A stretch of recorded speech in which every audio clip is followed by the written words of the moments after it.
Welcome to Comics with Dan. This is the Comics Commute number 12. So I read quite a bit over the past week, which I'm excited about because I think the last couple of weeks it's just been kind of a miss on that regard. So I'm still having some trouble with my pull list, which is unfortunate, but I've gotten a couple of the books. I finally got Batman Scooby-Doo Mysteries number 4. I got Transformers number 7, which we can talk about for sure. I got Helen of Windhorn number 2, which was it's fantastic. It's so good. Let's see, what else did I get? I think that might be all I got for my pulls. I'm still waiting on, like Rook Exodus, Nightwing 113, World's Finest 26, a couple of other ones, I think. The Displaced number 3, which was a real bummer because I've been loving that one. So yeah, I'm still waiting on some stuff, but I got some other stuff in. I've been reading Jack Kirby's Superman's pal Jimmy Olsen, which is it's a very pretty book. I'll talk a little bit about that one. What else have I been reading? I read Crossover number 1 by Donny Cates. So that was something. It definitely has a lot of potential. I don't know that it blew me out of the water like a lot of people. Let's see. I read book number 1 of the official movie adaptation of Hook, which is, one of my favorite movies. I think it's just a classic. I think it's completely slept on.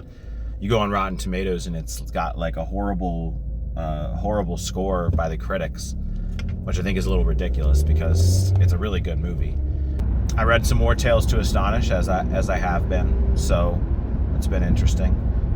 And I think that's pretty much it. So Jack Kirby's Superman's pal Jimmy Olsen. This book is, the only way to describe it is nuts. In this book, as I describe this plot to you, it's going to be more and more wild. So Jimmy's investigating this story for his boss at the time, Morgan Edge, right? And he goes into this place called the Wild Area. And in the Wild Area, Jimmy defeats the head of a motorcycle gang called the Outsiders. He defeats their leader and thus becomes their leader. So right off the bat, I think in the very first or second issue of this volume, we have Jimmy Olsen becoming the leader of a biker gang, which is not what I had on my Superman bingo card, but it happened. And so then they're on what they call the Zoomway, which is this huge, road that leads to these different places. It's this whole thing, right? And so then I can't remember what the thing's called. They call it some mountain of like judgment or something like that.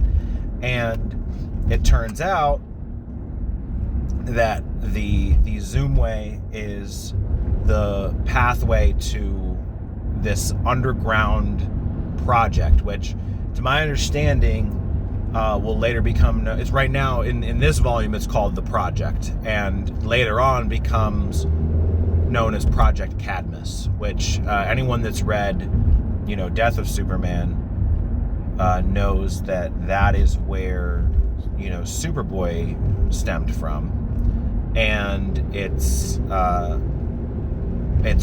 where the Guardian kind of is stationed during that plot line, and then we do get to see some of the Guardian here. And so the Project has basically unlawfully used DNA from Jimmy Olsen with and Superman seems to know about it and not care, right? And there's all these clones of Jimmy running around doing all this work for Project Cadmus, and Superman's like, yeah, they used it, and Jimmy's like, whoa, that's weird, and then they just move on from it. Like, the moral implications, I think there's one panel where Jimmy says, like, Superman, have you stopped to think about what the moral implications of this are? And Superman just goes, well, there are people that could be doing worse things with this. And then that's what they leave it at, which is wild to me. Like, like, we can chalk some things up to goofy Silver Age, campiness and fun. But this seems awfully intricate and specific to just be some silly Silver Age story. So there's all these clones, and then, they fight like a kryptonite monster, and then where I left off recently is the evil twin of Don Rickles, Goody Rickles, is working for, I think it's Morgan Edge, yeah. So, which again, not on my Superman bingo card that Superman would go up against Don Rickles' evil twin. So, yeah, that book is wild. It looks great. Jack Kirby's art is always great. And it's just well collected, and it's nice on the eyes. But man, is that story weird. It's just crazy. And you get the first appearance of Darkseid, which is something. It's very minimal so far. I haven't seen him really do anything super intimidating yet or anything, but I'm sure we'll get to that point. But by all accounts, I've heard that this is the weaker of the Fourth World books. I think there's the Forever People and a few other ones. So my understanding is this is the weaker of those ones. So like I said, it's nice to look at. I'll probably finish it out, but man, I don't know about that story. That's something. I read Transformers number 7, which I had a concern that the art change from Daniel Warren Johnson to Jorge Corona was going to be a drop in quality. But to be honest, Corona picked up right where DWJ left off, and I don't think he skipped a beat, which is really impressive considering how good the art was in that first arc. I don't want to spoil anything in it, so you have to read the book. It's great. It's just as good as the last arc. It's slightly slower in pace, but if you read the first arc, you know that like basically from issue 2 through 6, it was just firing on all cylinders. Actually, from issue 1 through 6, it was firing on all cylinders. Rapid fire story and action. So it's slightly slower, and even that is by most book standards still pretty action packed. So definitely check it out. It was another great one.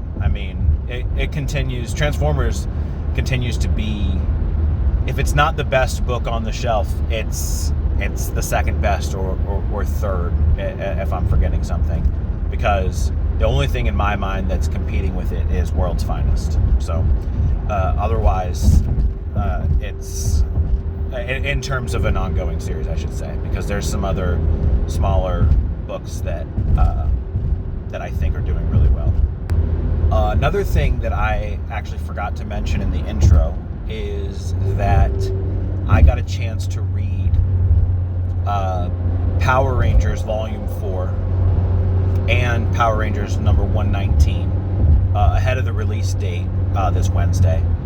And I also read Something is Killing the Children number 36 ahead of its release date, and they're pretty good. I mean, the Something is Killing the Children, I think, is a pretty good starting point for that series, because it's sort of a backstory, and I have a full review of it on my channel, so check that out. And then the Power Rangers. So there's Volume 4 is out this week, which is the beginning of the Darkest Hour event. And if you watch Power Rangers as a kid, I think you're going to love it, because it's a lot of crossover between all of the different, Power Rangers iterations that there are out there. So if you don't like multiverse stories, then maybe it's not for you, but it's pretty solid. And so I would probably recommend that, if that sounds like something you'd be interested in, to pick up Volume 4 and trade, and then, which collects 111 through 114, and then 115, 116, 117, and 118 are going to be Volume 5, but then 119 comes out this week as well. So if you're able to get those back issues and sort of catch up to 119, it's a pretty good event. I mean, I think even reading some prior to 111, the start of Volume 4, would be helpful, because I think that I probably didn't have some context that I needed. But if you don't want to go back and read that, I don't think that it's required reading. I think you can capture enough of the story without going back further than the beginning of Volume 4 to catch on to what's happening. I read Helen of Windhorn number 2, which Bilquis Evely is, I think, a generational talent. I mean, her pencil work, and I've said this before, and I think I said it in another video, is that I mean, she's as good as Stephen Bissett from Swamp Thing, or as close as we've ever gotten to it. I mean, her pencil work is just, it's so intricate and larger than life and fantastic. It's so good. The story, I think this might be Tom King's best work, which is, I personally, I'm a Tom King fan, right? So I know he's a very divisive, well, he's not divisive, but his work is divisive, because people either love it or hate it. And I'm a fan, and I think that this might be his best work. He's crafting this literary inspired fantasy epic. It's nothing like any of his other books. I mean, you look at his Batman, his Mr. Miracle, and his Human Target, and they're all, you can see the self-insertion there, right? And that's fine. You write what you know, and I think that makes sense. But you sort of get the same feeling from each one, that the main character is sort of depressed and introspective and all that. But this is entirely different. He's telling it from a different vantage point. It's from the vantage point of the governess, of Helen's governess. And she's observing this character that's a 16-year-old girl. And obviously Tom King is not a 16-year-old girl, so he's not self-inserting there. And then her grandfather is going to take her on this quest, right? And it's just, it's, if you like the sort of sprawling, huge epics, then that's what this is mounting up to be. And the first two issues have built up to it nicely, I think. I read Crossover number 1, and I found it in a dollar bin yesterday, actually. And I'd heard really good things about it, and I liked the premise, but my one issue that I had with it was basically the premise is that all these comic book characters come into the real world, and they're persecuted against, and they cause this huge problem. It's there's a few allegories I think they're going for, but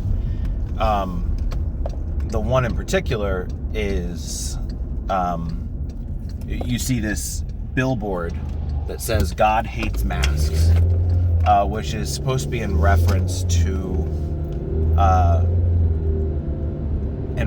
the Westboro Baptist Church, who are known. They're a known hate group, and they protest all kinds of things, and that basically they're hiding behind God and not interpreting his teachings properly, because I think it's important for people to realize that nowhere does God want us to hate anybody. And so if that's the parallel they're going for, it's like, okay, like that makes sense. But then we have this priest who appears to be a Catholic priest. He's wearing the priest's collar and everything, and he's the villain that is sort of orchestrating this whole thing. And I think what it's doing is it's confusing extremist hate groups like the Westboro Baptist Church with Catholicism, which they are not the same thing. And at least when Catholicism is practiced the way that it should be. So I don't know. The story's fine. I just think that Cates is going with some religion bashing, and he doesn't really understand the difference between those two groups, or at least that's kind of what it seems like. So I don't know. If I come across the rest of it, I might check it out.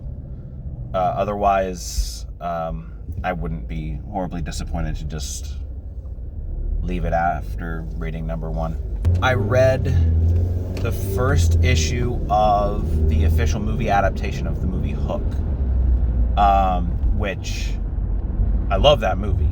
As I said in the intro, it's a great movie. It's completely slept on, and I don't understand why critics don't like it. I mean, and the movie came out in 1991. It's going to be cheesy. Like, most movies were cheesy in 1991. But it's really solid. It's a good movie. It's got a lot of fun stuff in it. That being said, the comic adaptation is not good. It takes any and all charm that the movie had out of it. Now, the other comic that I have that's a movie adaptation is the 1989 Michael Keaton Batman, and that one, they even try to make the characters look like they do in the movie, but in this one, none